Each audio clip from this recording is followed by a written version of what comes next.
It has been 45 days since Israel invaded Gaza, a tiny slice of Palestine, a piece of land located next to Israel on the Mediterranean Sea.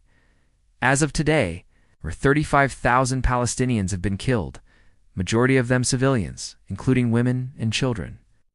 150 people taken hostage and 3.6 million displaced. The conflict between Israel and Palestine is one of the oldest territorial disputes in history. It's rooted in religion.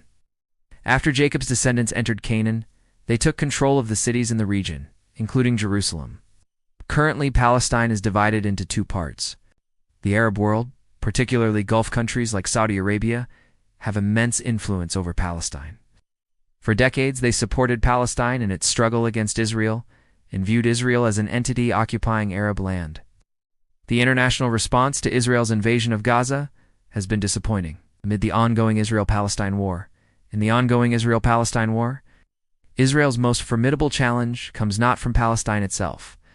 Understanding the religious and political dimensions of the conflict is crucial for comprehending the current situation. The division of Palestine into two separate territories has hindered the Palestinians' ability to exercise full control over their land. While the Abraham Accords have shifted the political landscape, the recent attack by Hamas has escalated tensions.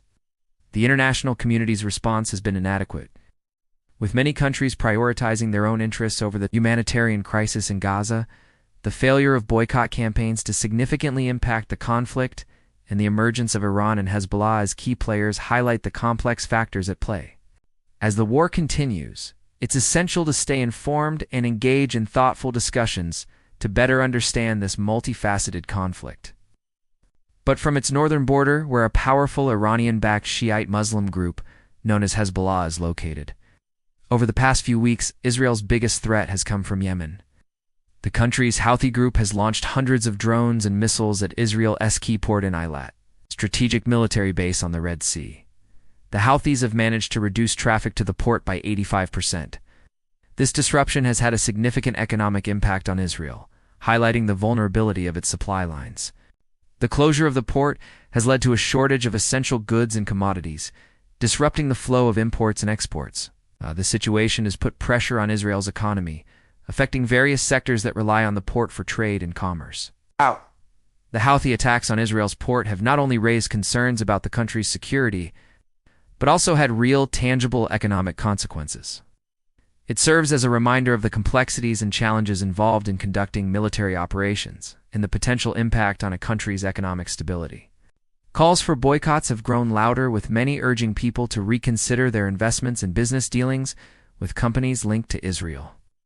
One notable example is the campaign targeting the British clothing retailer Next, which sparked controversy when it emerged that a portion of its products was manufactured in Israeli factories. Another brand that faced scrutiny is H&M, the Swedish clothing giant. Due to its supply chain links to Israel, H&M found itself in the spotlight, with many urging consumers to stop shopping at its stores. However, despite these campaigns, the effectiveness of boycotts has been minimal. The boycott movement has not significantly impacted these brands financially. Furthermore, the war has not had a major impact on stock markets worldwide. Investors seem more focused on the near-term outlook for the economy and are closely monitoring developments as the war rages. Despite the gravity of the situation, many countries have chosen to remain silent or take a neutral stance. Many experts believe that this is due to two reasons. First, the Arab world is busy dealing with their own issues. Some countries are still recovering from internal conflicts and instability. For example, Syria is still dealing with the aftermath of a devastating civil war that has caused immense destruction and loss of life. Yemen is also grappling with the consequences of a protracted civil conflict. This ongoing turmoil has understandably diverted their attention and resources away from the Gaza crisis. Similarly, countries like Iraq are still working to rebuild their societies after years of war and conflict. The economic costs of the war in Gaza and its potential impact on global oil prices are concerning. However, the priority for these countries remains stabilizing their own situations. Second, many Arab nations have recently established diplomatic ties with Israel. This normalization of relations has created a complex web of political alliances and economic interests. Countries like the UAE, Bahrain, and Morocco have chosen to focus on developing their relationships with Israel rather than taking an active role in the conflict. For them, maintaining good relations with Israel offers better opportunities for trade, investment, and diplomatic cooperation. This shift in priorities reflects a pragmatic approach aimed at advancing their national interests in an evolving geopolitical landscape. This stance was rooted in Pan-Arabism, a political ideology that emphasizes the shared identity and unity among Arabs across different nations. Pan-Arabism has historically inspired movements for political and social change across the Middle East. In the context of the Arab-Israeli conflict, Pan-Arabism played a significant role in shaping the collective Arab consciousness. It fostered a sense of solidarity and brotherhood among Arabs, uniting them in opposition to foreign powers, including Israel. This sentiment was particularly strong in the aftermath of Israel's occupation of Palestinian territory in 1967, which was widely seen as a continental issue rather than just a local dispute. As a result, many Arab countries rallied to the support of Palestine, providing both material and diplomatic aid to the Palestinian cause. However, in recent years, this unwavering support has shifted. The United States brokered deals known as the Abraham Accords, persuading several influential Muslim countries to recognize Israel in exchange for substantial U.S. economic assistance. Countries like the UAE, Bahrain, Morocco, and Sudan normalized relations with Israel, opening embassies in Tel Aviv and establishing direct flights. These Abraham Accord peace deals have had a profound impact on the Arab world, reshaping political alliances and raising questions about the future of the Arab-Israeli conflict. The West Bank, also known as the Palestinian Territory, is under the control of the Palestinian Liberation Organization, PLO, on October 7th, while the world was celebrating the Jewish New Year. Hamas carried out one of the most daring attacks in modern history. Fighters infiltrated heavily guarded Israeli territory, killing around 1,130 people and taking about 150 hostages. This unexpected assault caught Israel off guard, catching them unaware. Israel responded swiftly and decisively by declaring war and launching a massive military offensive on Gaza, inflicting severe casualties. As of now, Israel has killed about 35,000 Palestinians in Gaza, according to the latest figures from the World Health Organization, which is almost entirely comprised of civilians. Additionally, they have targeted hospitals, schools, homes, and other civilian infrastructure. The ongoing war shows no signs of stopping, leaving the future of the region uncertain. While the Gaza Strip along the Mediterranean coast is governed by Hamas, both of which seek independence. In addition to these territories, East Jerusalem is also claimed as part of Palestine. While there is no physical separation between the West Bank and Gaza, they are not only politically divided, but also ideologically and geographically isolated. The West Bank is administratively divided into areas B and C. Area A and B are directly controlled by the Palestinian Authority, while Area C, which represents 60% of the territory, is under full Israeli military control.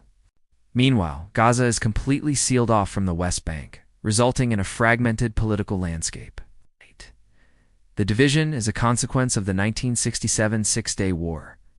When Israel occupied the West Bank and Gaza, the subsequent peace agreements led to the Oslo Accords in the 1990s, which established the current administrative divisions. While the Palestinian Authority, based in the West Bank, governs parts of the territory and provides some services, it has limited control, and its security forces primarily operate in areas A and B. On the other hand, Hamas, based in Gaza, governs this small slice of Palestine with Israeli approval. This division has hindered the Palestinians' ability to exercise full control over their land and establish an independent state. At the same time, the Canaanites, who were already living in the area, were forced out. This event marked the beginning of the Israelites' permanent settlement in Canaan, laying the foundation for their connection to the land. Later, Moses led the Israelites out of slavery in Egypt, back to Canaan. There he renewed the covenant between God and the Israelites at Mount Sinai, marking a significant turning point in Jewish history. Throughout their journey, the land played a central role in their faith, serving as the location where major events in their history unfolded. This deep-rooted religious bond between the Jewish people and the land of Palestine has become a central aspect of their identity. According to the Jewish Holy Book, the Torah, Jacob, the ancestor of the Israelites, had a vision in which he saw himself standing on a mountain. He was surrounded by angels, and below him he could see humanity. At that moment God spoke to him and declared that this mountain was none other than the place where God's presence would dwell. Jacob immediately knew that this was the place where God wanted him to build his altar, a place he named the House of God. Scholars believe that this place was none other than the city of Hebron, which is today known as Al-Halil in Palestine. According to the book of Genesis, Jacob built an altar at the place of God's presence and proclaimed it as the house of God. Ever since, Jews consider this region as the true house of God. Thus, for Jews, Palestine holds deep religious significance. They view it as the ancestral home of their nation. The medical system in Gaza is currently collapsed. Basic commodities such as food and water are becoming scarce by the day. But still, silence continues to be the dominant response from the international community. So why are they watching this unfold? Why don't they intervene? And what does the future hold for Gaza? This is a special episode on the war between Israel and Palestine. In this episode, we're going to tell you about the religious roots of the conflict and how it began. How did the most powerful country in the world lose all leverage over its allies? Why have Muslim governments been silent? What role is Iran playing in all of this? And finally, what can we expect moving forward? Let's get started. Part 1. Religious Roots. However, the story doesn't end there. This leads us to the second part, political division. Part 3. The Abraham Accords. Part 4. Hamas attack and Israel's response. Part 5. The silence of Muslim governments. Part 6. The boycotts and their impact. Part 7. The role of Iran and Hezbollah. As we conclude this episode, it's evident that the conflict between Israel and Palestine is deeply rooted in history. The conflict between Israel and Palestine is deeply rooted in history.